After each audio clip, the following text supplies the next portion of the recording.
Olá, boa tarde. Começa agora mais um Tribuna Virtual.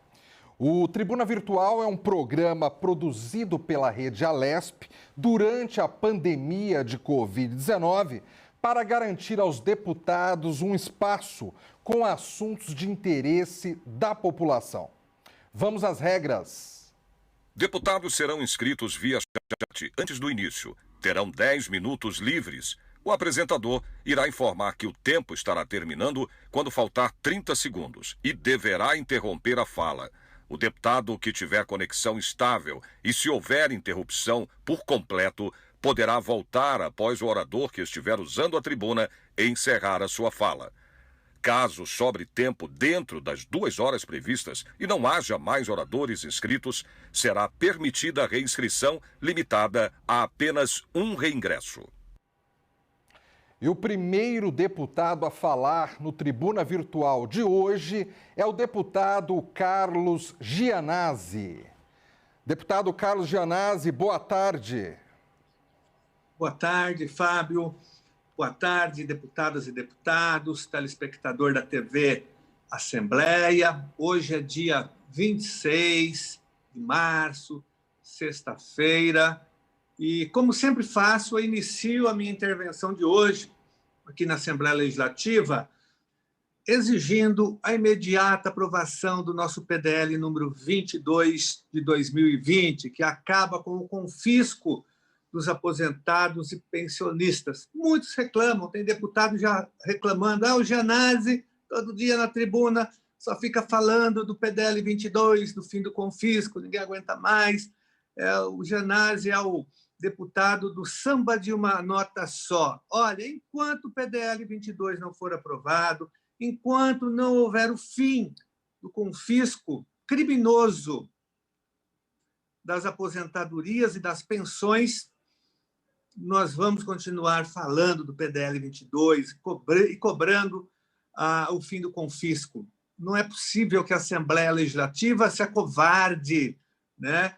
Se ajoelhe dessa forma tão humilhante aos pés do Executivo, do governo Dória, que praticou essa maldade, esse sadismo e essa perversidade contra milhares de aposentados e pensionistas no nosso Estado. A Assembleia Legislativa é culpada, é cúmplice, e ela tem que tem que aprovar o projeto PDL 22, tem que buscar uma forma de resolver essa situação. Por isso, da minha insistência diária na tribuna, nas conversas com os deputados, nesse sentido, porque essas pessoas que foram servidores públicos, né, deram uma grande contribuição para a prestação de serviços públicos para o Estado de São Paulo. Pagaram o sistema previdenciário, no passado ainda o IPESP, depois, sim, a São Paulo Previdência. E essas pessoas foram prejudicadas. Então, a Assembleia Legislativa tem um papel importante de fazer uma reparação,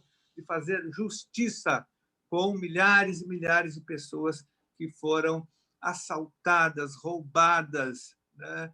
Isso é um crime de lesa humanidade. Eu, inclusive, já levei essa denúncia para a Comissão de Direitos Humanos da OEA, tamanha gravidade da situação.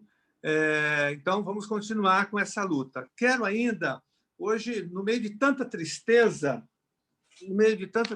nós tivemos uma boa notícia hoje. Toda a imprensa está anunciando uma nova vacina, uma vacina nacional, uma vacina que será produzida pelo Instituto Butantan, a Butanvac. Essa é uma notícia importante, é uma notícia que nos deixa com esperança e com alegria, sobretudo porque é a vitória da ciência, é a vitória dos pesquisadores, dos cientistas, do SUS, dos serviços públicos, do Instituto Butantan, que é uma referência internacional na área de produção de vacinas, mesmo sem investimento, porque os últimos governos, sobretudo o governo Dória, esses governos deixaram de investir no Instituto Butantan, precisa de mais investimentos. Mesmo assim, o Instituto conseguiu agora, nesse momento, apresentar uma proposta. Lógico que haverá ainda os testes, mas é uma boa notícia. Eu tenho certeza que nós vamos ter um grande avanço. Isso mostra a importância do investimento nos serviços públicos. Eu quero lembrar que não é nenhuma instituição privada que está criando a vacina brasileira, é um instituto público do estado de São Paulo. Né? Isso mostra que o investimento na ciência, na pesquisa, na educação, no Sistema Único de Saúde, nas universidades públicas, nos institutos de pesquisa, são investimentos importantes que nós temos que defender o tempo todo. Né? E aqui em São Paulo, que nós tivemos nos últimos meses um ataque jamais visto à ciência e à pesquisa. O Dória aprovou o famigerado PL 529, que acabou com a SUSEM, ele extinguiu há pouco tempo atrás a Superintendência de Combate às Endemias no estado de São Paulo, queria fechar o Oncocentro, queria fechar a fábrica do remédio popular, queria sequestrar os fundos das universidades públicas, da USP, da Unicamp e da Unesp, queria também confiscar uma parte considerável do dinheiro, do recurso, do orçamento da FAPESP, do Fundo de Amparo à Pesquisa. Não fosse a nossa luta, nossa resistência, junto com os movimentos sociais, né, junto com as organizações da sociedade civil e junto aos deputados e deputadas aqui da Assembleia Legislativa, a situação seria muito pior. Ele conseguiu aprovar, né, alguns itens que eu citei aqui, como o fim da SUSEM, o fim da MTU, o fim da CDHU, né? Ele conseguiu alguns avanços, mas a gente conseguiu impedir algumas dessas maldades. Sem contar ainda, que eu quero registrar, que ele retirou do orçamento para este ano de 2021 600 milhões da área da saúde, em plena pandemia. Isso foi aprovado no final de dezembro, nós denunciamos. Ele queria, na verdade, na peça orçamentária, ele retirava 800 milhões de reais do orçamento do SUS, do Sistema Único de Saúde, dos hospitais públicos do estado de São Paulo. Nós, depois de muita luta aqui, conseguimos reduzir pouco para 600 milhões, mas ele retirou ainda, gente, 600 milhões da saúde do estado de São Paulo. Por isso que faltam leitos, por isso que nós estamos vivendo um verdadeiro também...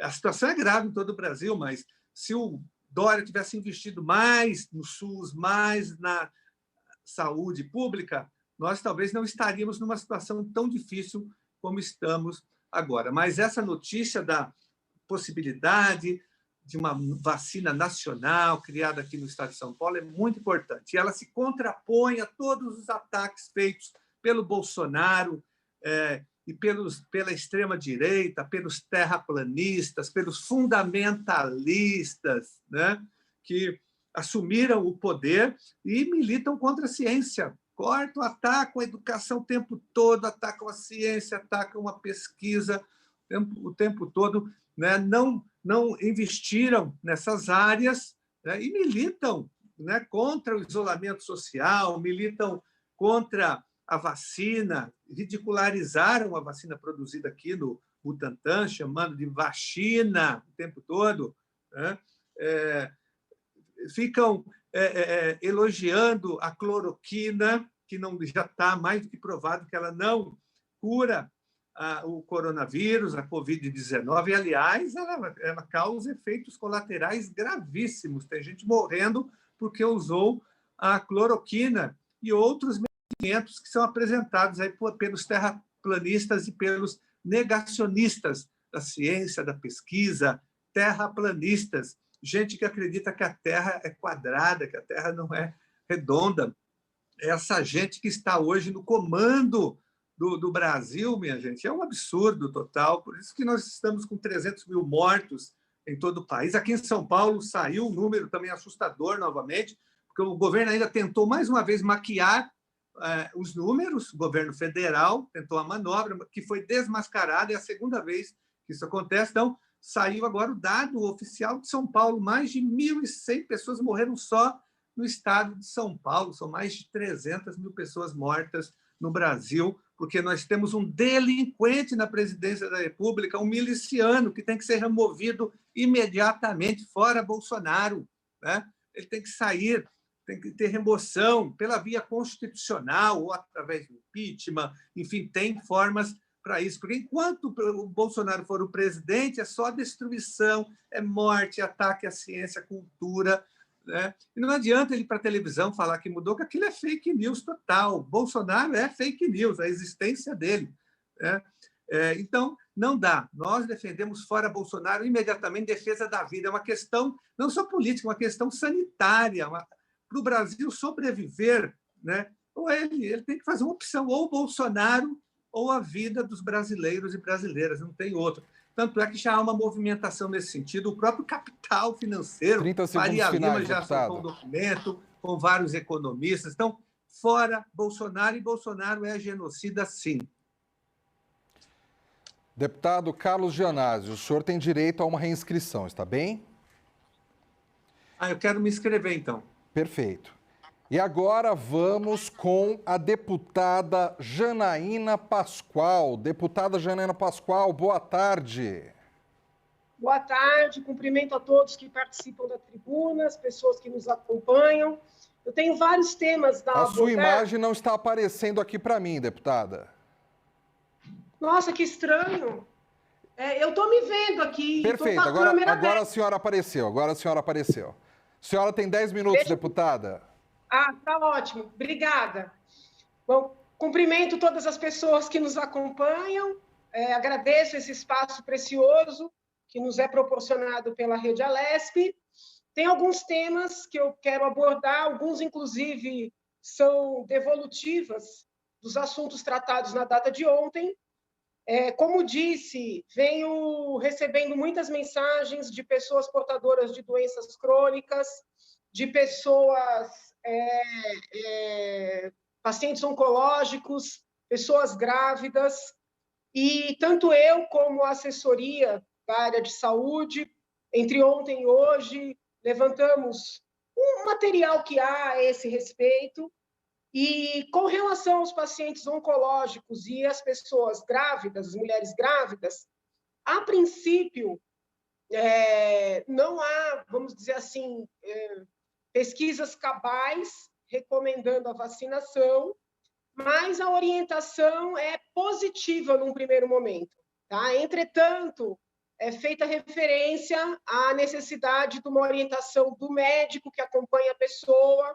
Tá? Então, assim, eu não tenho ainda uma convicção para fazer, por exemplo, ofício, para fazer indicação, para colocar mulheres grávidas como prioridade, tá? Diante do que eu levantei em termos de textos acadêmicos. Tá? É importante que os médicos que acompanham essas mulheres, agora nós teremos mais vacinas, seja por força dessa produção, né, que se anuncia por parte do Butantan, seja por força da produção que também se anuncia por parte da Fiocruz. Então, a tendência é que haja maior disponibilidade, mas ainda não há pesquisas muito firmes, né, nesses casos de mulheres grávidas e pessoas com doenças crônicas. Aliás, no site do Instituto Butantan, encontrei uma notícia bastante importante. O Butantan vai mandar 10 mil doses da vacina para Manaus, para poder fazer uma pesquisa direcionada justamente a portadores de doenças crônicas. Isso é uma indicação de que nós não temos ainda material contundente a evidenciar eventual contraindicação ou indicação, né, da vacinação para esses grupos. Então, eu vou seguir atenta a essas pesquisas, a esses textos acadêmicos. Eu só estou falando sobre isso porque muitos são os e-mails de pessoas grávidas ou com doenças crônicas ou pacientes oncológicos e de parentes também, e pedindo, né, que eu lute pela prioridade. Então, antes de lutar por essa prioridade, eu preciso ter certeza absoluta de que é uma recomendação. E nós não temos pesquisas, vamos dizer assim, cabais, tá? Nesse sentido. Então, assim, é só uma devolutiva do que eu falei ontem. Outra coisa, ontem eu anunciei que gravaria um programa da Rede Alesp um programa presidido pela jornalista Melissa, junto com a pesquisadora do Instituto Butantan, que é a pesquisadora-chefe, doutora Ana Marisa, no desenvolvimento do soro anti-Covid. Nós gravamos esse programa, vai ao ar no final de semana, segundo a Rede Alesp informou, e foi uma conversa muito importante, porque a doutora Ana Marisa confirmou a relevância do soro anti-Covid no enfrentamento da pandemia, confirmou que, da mesma maneira que a vacina é uma vitória da ciência, o soro anti-Covid também é uma vitória da ciência, não havendo razões para tratar o soro com o preconceito com o qual ele vem sendo tratado, inclusive na Alesp, né? Nós tivemos discussões durante a semana e alguns colegas, eu respeito, mas eu fiquei feliz de gravar esse programa, espero que os colegas assistam, mas alguns colegas deram a entender que o soro seria acientífico. E o soro foi desenvolvido no mesmo Instituto Butantan, né, que é aplaudido com razão, seja por trazer uma vacina estrangeira e testá-la e distribuí-la, seja por agora, né, dar a notícia de que vai fazer a vacina brasileira. Então, é o mesmo Instituto Butantan.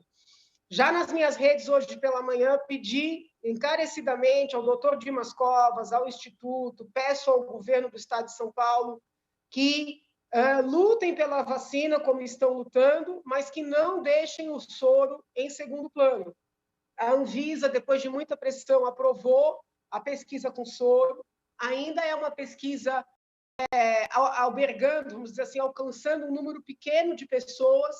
É essencial, né, que essa pesquisa seja iniciada rapidamente, que os dados sejam encaminhados ao Instituto, à Anvisa rapidamente, e para isso tem que se dar ao soro a mesma prioridade que se dá à vacina. Eu disse, digo e seguirei dizendo, a vacina é importante por ser prevenção, o soro é importantíssimo porque é cura. Ontem a doutora Ana Marisa trouxe, nesse diálogo que virá a público ainda no final de semana, a informação de que os testes feitos com animais, esses testes evidenciaram uma melhora significativa dos animais contaminados por Covid num curtíssimo espaço de tempo. A doutora disse ainda que o nosso soro é mais promissor do que o próprio soro argentino, que já vem sendo aplicado em larga escala, né, porque a Anvisa argentina não fez as exigências que foram feitas pela Anvisa brasileira, e o povo argentino já está recebendo esse soro, e as mortes caíram significativamente. A doutora Ana Marisa disse que o nosso soro é ainda mais promissor, por quê? Porque o soro argentino foi feito com uma única proteína do vírus, e o nosso soro é feito com vírus na sua totalidade, o que significa que nós poderemos combater o vírus, coronavírus, em todas as suas cepas. Tá? Então, eu peço aqui, encarecidamente, que não deixem o soro em segundo plano. Aliás, vou seguir trabalhando na casa para que nós coloquemos, sim, no projeto de lei em trâmite, a autorização para o uso de soro, né, em larga escala no estado de São Paulo. Tá? Porque o soro é aplicado em pessoas que já estão doentes, as mortes estão elevadíssimas, seja pelo critério anterior, seja pelo critério atual do Ministério da Saúde, as mortes estão elevadíssimas, principalmente no estado de São Paulo.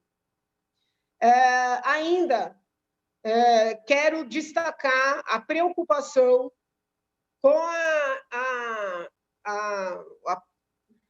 o anúncio por parte do governador, na verdade, do vice-governador. Quando as notícias são boas, quem dá é o governador. Quando as notícias são ruins, quem dá é o vice-governador. Mas tudo bem. O anúncio por parte do vice-governador de que São Paulo seguirá fechado até dia 11 de abril. Me parece um anúncio prematuro, quase irresponsável. Né? Nós estamos ainda num fechamento praticamente total.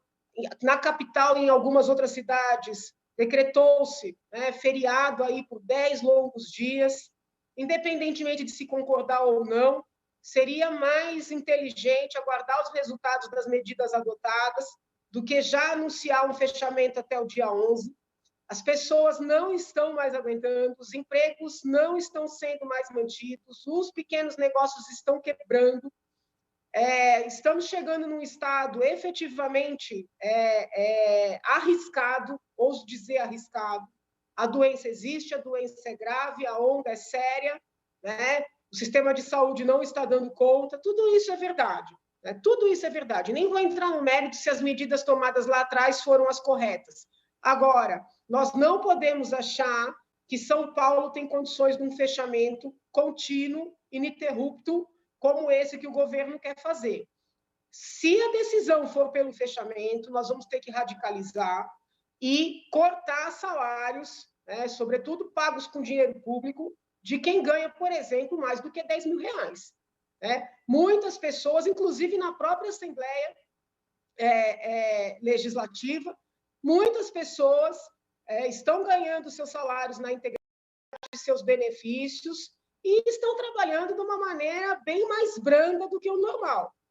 Se essas pessoas defendem lockdown, se essas pessoas acham que se pode fechar, né, quem depende do próprio trabalho, do próprio emprego, do próprio empreendimento, então essas pessoas têm que começar a colaborar, né, sobretudo aqueles que têm altos salários, coloca os deputados no meio, os altos 30 assessores, segundos finais, deputada. Promotores de justiça, os defensores, os juízes, os parlamentares federais. Então, se vai fechar, tem que cortar salário de quem ganha muito com dinheiro público. Já peço minha reinscrição. Perfeito, muito obrigado. Muito obrigado, deputada Janaína Pascoal.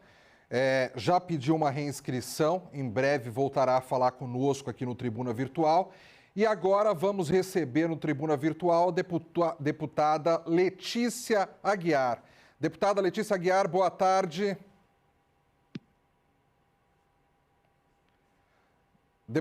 Deputada, a senhora nos ouve?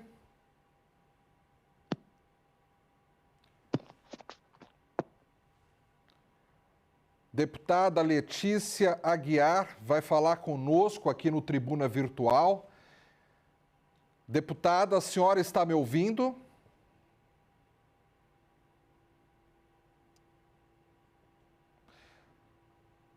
Agora, apareceu a imagem aqui da deputada Letícia Aguiar.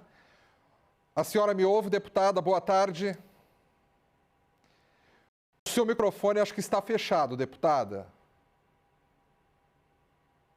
Agora sim, me ouve? Agora ouço a senhora perfeitamente. A senhora tem 10 minutos. Fique à vontade. Muito obrigada. Boa tarde a todos. Boa tarde, deputada Janaína Pascoal. Estava aqui ouvindo atentamente a deputada Janaína inserir suas colocações, né? Estava falando sobre o soro que é produzido no Instituto Butantan, do qual ela visitou, conheceu de perto, ela pôde presenciar a maneira e a forma como esse soro pode ser utilizado para salvar pessoas vítimas do Covid.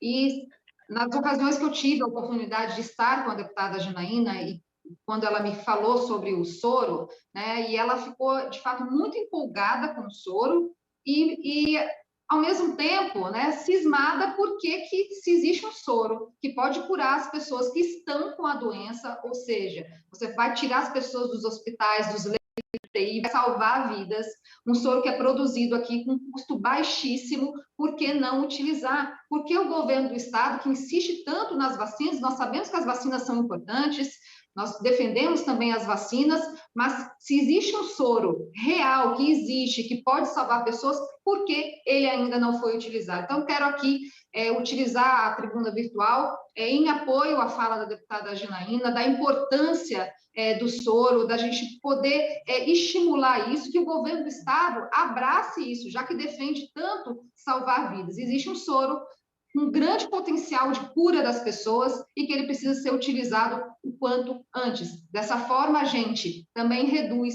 a quantidade de pessoas internadas nos leitos de UTI de todo o estado de São Paulo.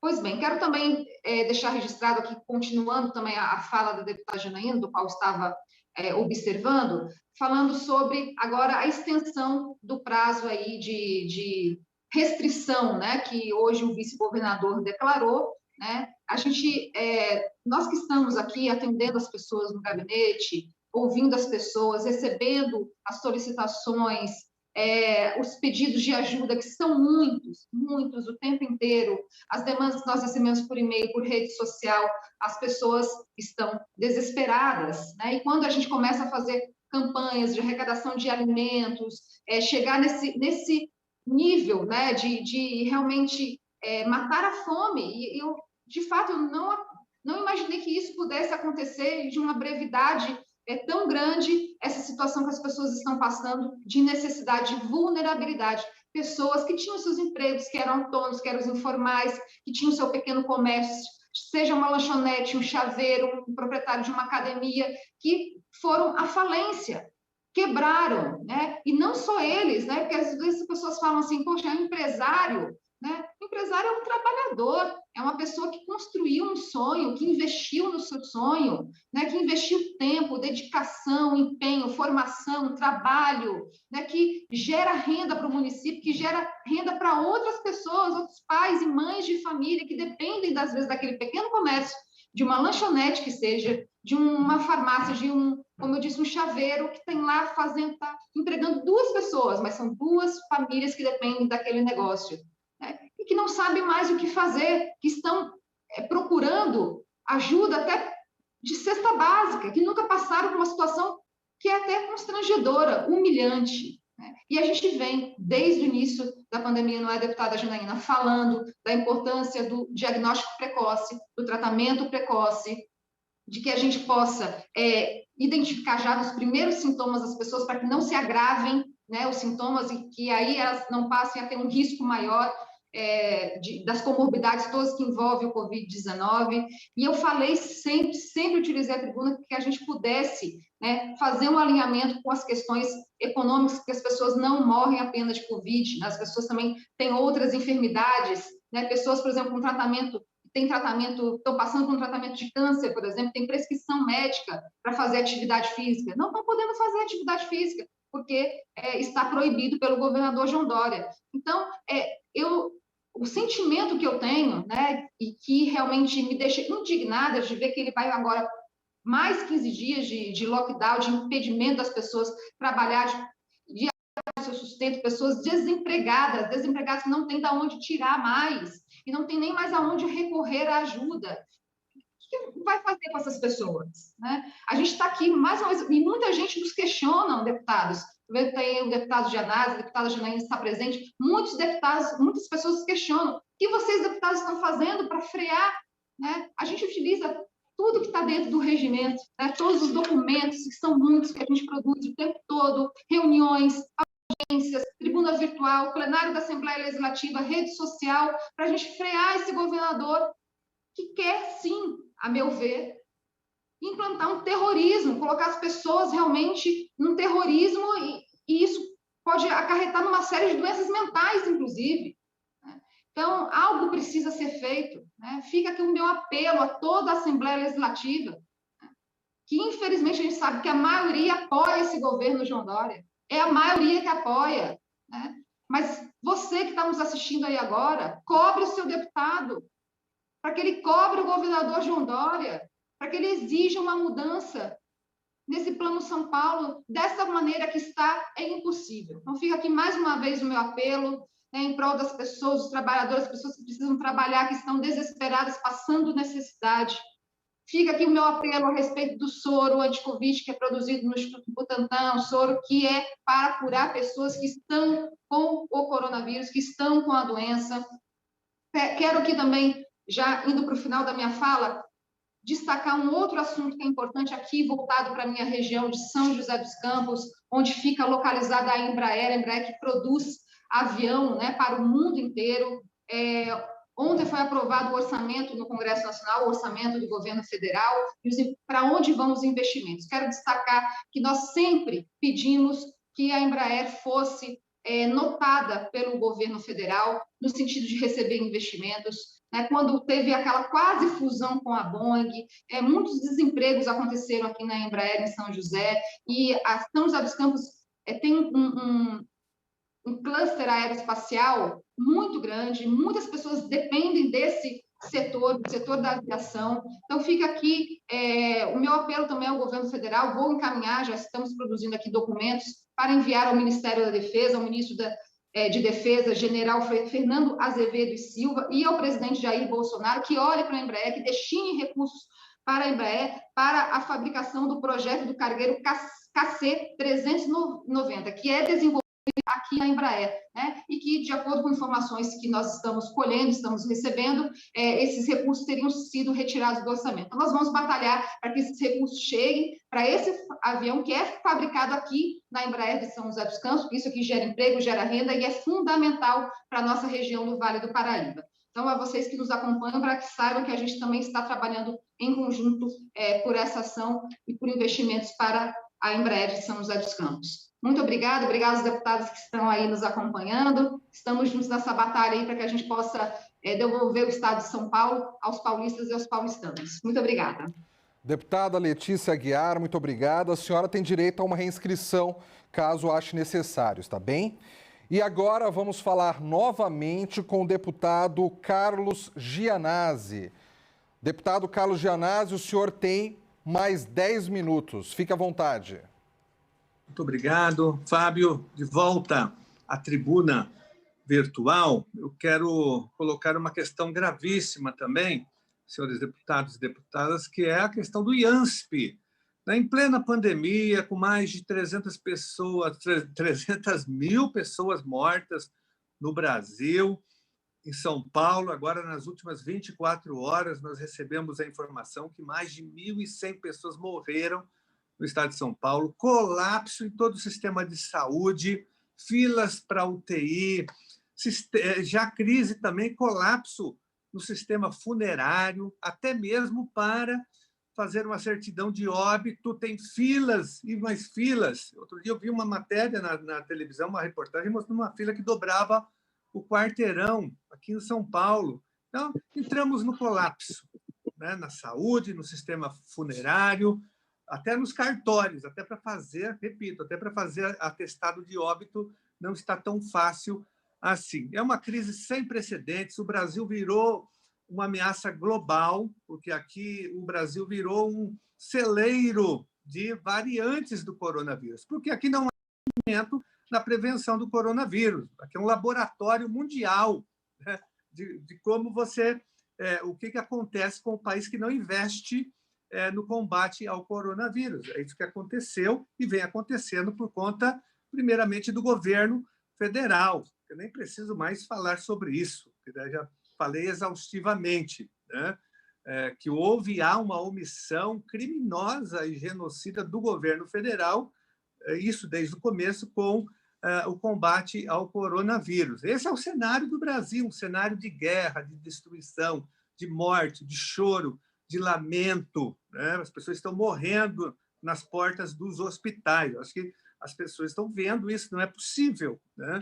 E é dentro desse cenário que o IANSP continua sendo sucateado e degradado, o IANSP continua sem recursos, o governo não chama os aprovados nos concursos públicos de médicos, de enfermeiras, enfermeiros e auxiliar de enfermagem, de fisioterapeutas, todos os concursos ali congelados, e falta de investimento, rompimento de vários contratos com hospitais regionais do interior da Baixada Santista, da Grande São Paulo, da capital, inclusive, com laboratórios, santas casas que atendiam não estão atendendo mais. Então, e os nossos servidores que são muitos, das mais variadas áreas, estão sem atendimento médico no momento mais difícil, no momento em que eles mais precisam. O Hospital do Servidor Público já entrou em colapso também, com superlotação, estão remanejando, inclusive, alas e leitos. A pediatria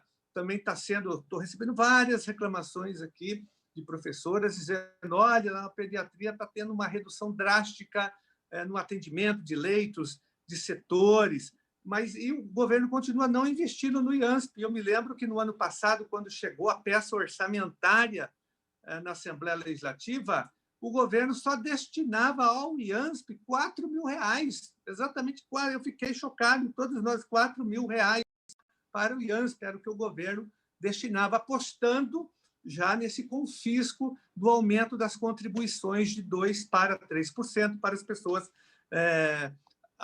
acima de 59 anos, né? Introduzindo no IANSP a lógica dos convênios privados. Olha que absurdo, né? Enfim, então essa é a situação do IANSP, degradação, faltam funcionários, falta estrutura, faltam convênios no IANSP, muitos deles foram fechados, eu já denunciei aqui exaustivamente, já acionei o Ministério Público, o Tribunal de Contas, já mandei até um dossiê há algum tempo atrás para a Organização Mundial da Saúde, e nada foi feito, né?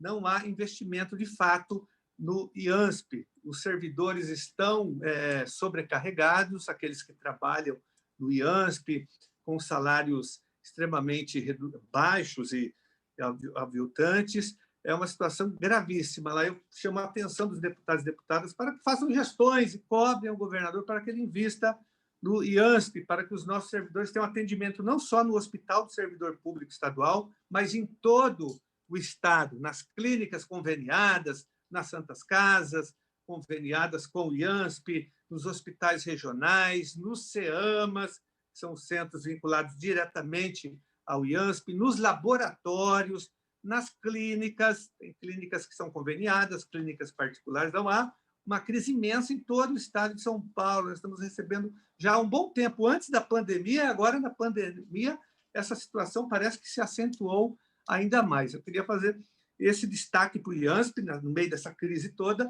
e de Bauru, que eu já fiz ontem, né, para que o Dória inaugure, faça funcionar de fato o Hospital das Clínicas de Bauru, que, em tese, seria vinculado à Universidade de São Paulo, a recém-criada Faculdade de Medicina, que já tem, acho que, o 3º ou 4º ano de funcionamento. E é um hospital estratégico, não só como hospital-escola para os estudantes de medicina, de odontologia, porque já existe essa faculdade lá em Bauru, da USP de odontologia, mas para atender toda a população da região de Bauru, de todos os municípios em volta de Bauru. A população lá está totalmente abandonada. O hospital está pronto, começou a ser construído em 2012, foi, em tese, inaugurado através de um decreto do ex-governador Márcio França, em 2018, tem um decreto que cria, o hospital está lá, com várias instalações que podem ser já utilizadas, e, no entanto, até agora, nada, né? Na crise, na pandemia. Tanto é que o MP, o Ministério Público Estadual, já entrou com uma ação civil pública, inclusive um promotor da região já foi até o hospital, fez um vídeo, denunciou, e tem todo o nosso apoio. Essa iniciativa do promotor, não me lembro o nome dele aqui agora, mas tem todo o nosso apoio, né, a intervenção do MP, mas o governo não toma as providências. Cadê o gestor Dória, que sempre se gabou de ser o gestor, o bom administrador, que não consegue fazer funcionar um hospital já pronto, com uma boa parte dos equipamentos, já estão todos lá. O governo não resolve essa situação. Então, fica aqui o nosso destaque. E dizer que a situação é tão grave, minha gente, que não... Olha, o que nós temos que fazer agora não tem remédio para a gente... Como nós não temos vacina em número suficiente, todos sabem disso, vai demorar, porque o Brasil atrasou, Bolsonaro não comprou as vacinas no momento certo, agora o Brasil paga o preço do negacionismo do governo federal.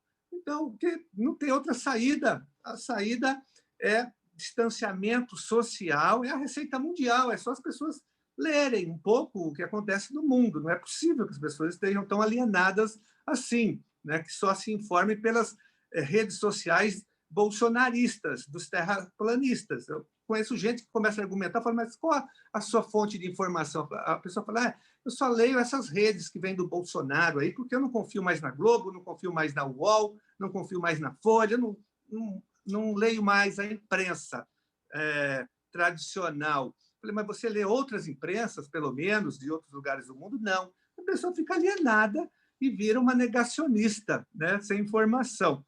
O fato é que o mundo todo está fazendo isso, né? Restrição na circulação, sempre a restrição tem que ser acompanhada com renda emergencial e com socorro financeiro aos pequenos comerciantes, microempresários, pequenos empresários.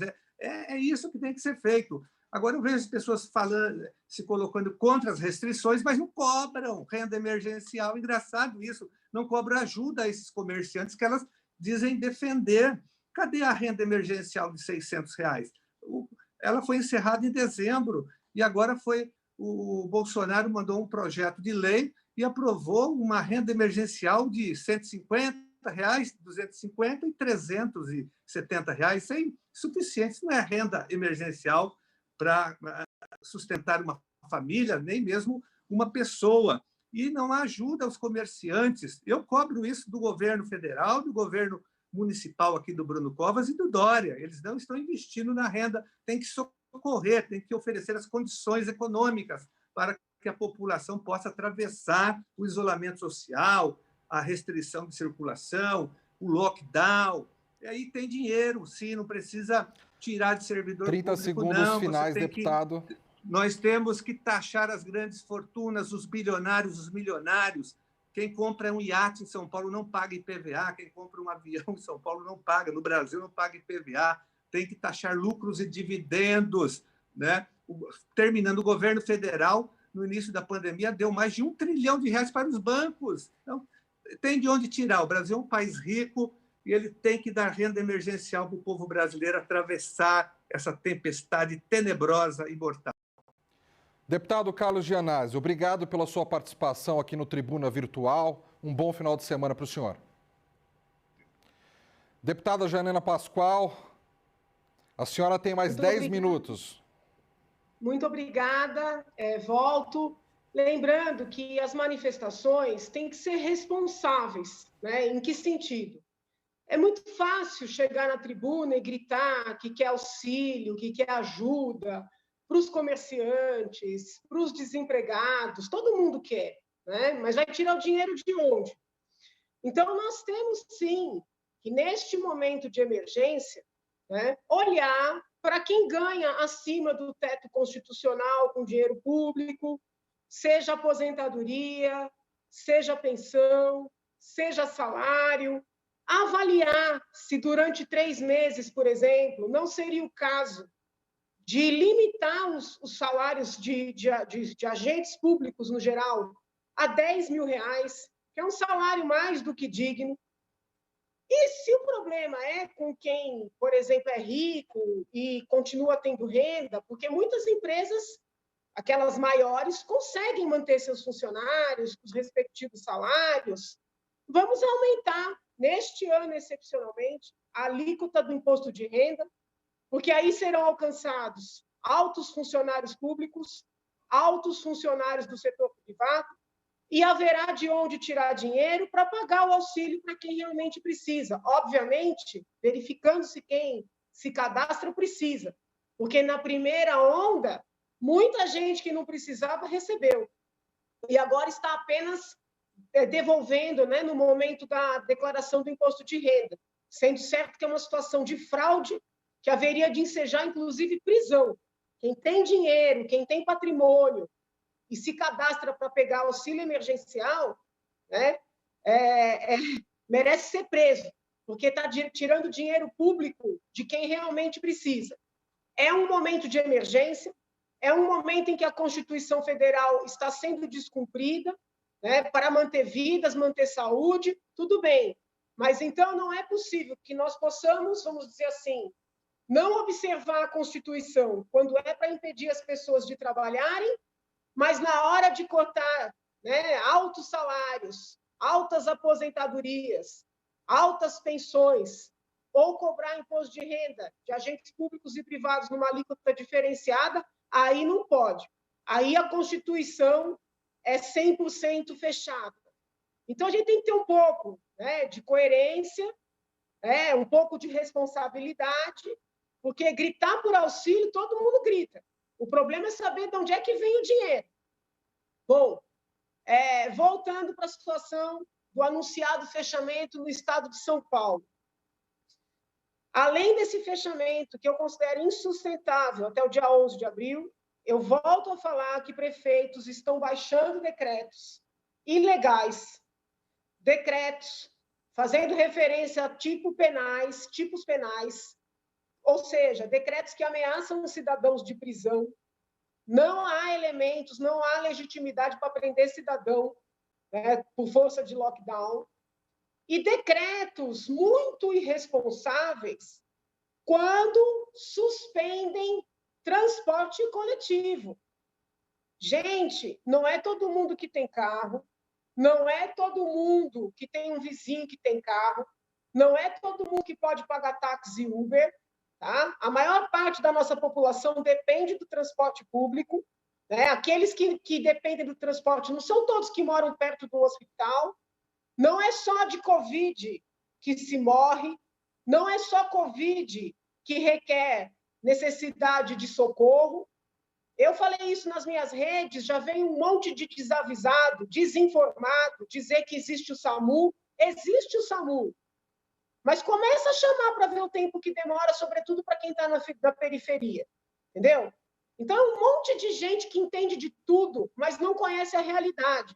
Imagina uma senhora grávida com dor do parto, né? Sem carro, sem um vizinho com carro, sem dinheiro para táxi e Uber. Como é que ela vai para a maternidade se suspenderem os ônibus? Então, eu peço a esses prefeitos que ponham a mão na consciência. Transporte público é uma necessidade básica, tem que estar o tempo inteiro em circulação, né? Se tá aglomerando, providenciem colocar carros. O que não se pode é deixar a população sem condições de ir para um hospital, sem condições de sair para fazer aquilo que é essencial. Tá? Então, isso aqui é muito importante. Aliás, já estão ameaçando fazer greve, né? O pessoal que trabalha com transporte público, pedindo prioridade na vacinação. Quem me conhece há muitos anos sabe que eu sou avessa à greve. Tá? Reconheço que é um direito constitucional, mas vocês nunca vão me ver apoiando greve. Tá? Eu sou contra a greve. Professora da USP, várias vezes, comando de greve teve que me tirar da sala, trancar a sala. Eu dava aula no corredor. Tá? Eu não aceito greve. Então, já faço esse registro aqui. Não obstante, entendo sim que os trabalhadores do transporte público são prioridade, porque estão muito expostos. Então, fica aqui um pedido, né? Na medida em que tudo indica, teremos uma maior disponibilidade de vacinas, conseguiremos já começar a vacinar os trabalhadores da segurança pública, que foi até pedido meu também, os trabalhadores da educação, também pedi ao lado de outros colegas, que se olhe com carinho a categoria dos trabalhadores dos transportes públicos, porque estão, sim, mais expostos, né? O dia inteiro ali, fechados no ônibus, com a população toda, né? Como também a população que depende de transporte público está mais exposta. Então, que se olhe, né, e que se avalie a possibilidade de colocar esse grupo como prioridade. Tenho recebido muitas mensagens de trabalhadores da vigilância privada, que também são trabalhadores da segurança pública, pedindo prioridade.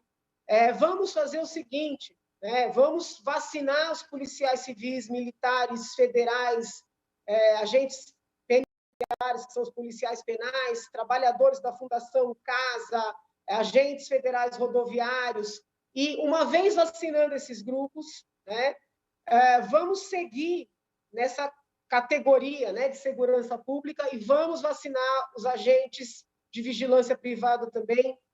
Os textos acadêmicos no mundo inteiro reconhecem que esses agentes são, vamos dizer assim, braços auxiliares também da segurança pública, né? Então, vamos reconhecer a importância do trabalho dele, colocarmos também, vamos dizer assim, no grupo da segurança pública, ainda que, vamos dizer, depois da vacinação dos funcionários públicos da segurança pública propriamente.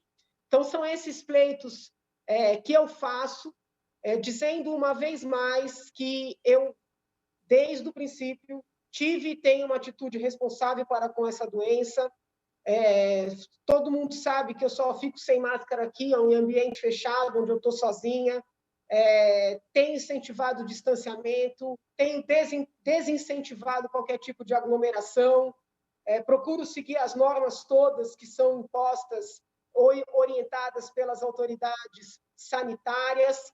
Agora, né, tem que ter um pouco de compaixão, As pessoas não têm mais condições de ficar nesse fechamento, comércio tem que voltar a funcionar, restaurantes têm que voltar a funcionar, obviamente cumprindo todos os protocolos, e se os formadores de opinião, se os altos funcionários públicos, né, detentores de muito poder, querem lutar pelo lockdown, que tenham também, né, o desprendimento de reconhecer que é fácil lutar quando o salarião está garantido no fim do mês, as férias, os bônus, os benefícios. Então, se a gente vai manter o povo impedido de trabalhar, vamos ter que cortar o salário, né, de todo mundo que está, vamos dizer assim, no que tange a questão econômica, vivendo na normalidade, né, em um período que é absolutamente anormal para a esmagadora maioria da nossa população. É isso, na medida do possível. Desejo um bom fim de semana e vamos seguir trabalhando também no final de semana e segunda-feira, se houver possibilidade, atualizo aqueles que nos acompanham, porque o Colégio de Líderes ocorrerá no mesmo momento da nossa tribuna virtual. Fiquem com Deus, saúde para todos. Deputada Arjanena Pascoal, muito obrigado pela sua participação no Tribuna Virtual. Um bom final de semana. O Tribuna Virtual de hoje fica por aqui. Obrigado pela sua audiência. A gente volta na próxima segunda-feira. Fique agora com a nossa programação normal.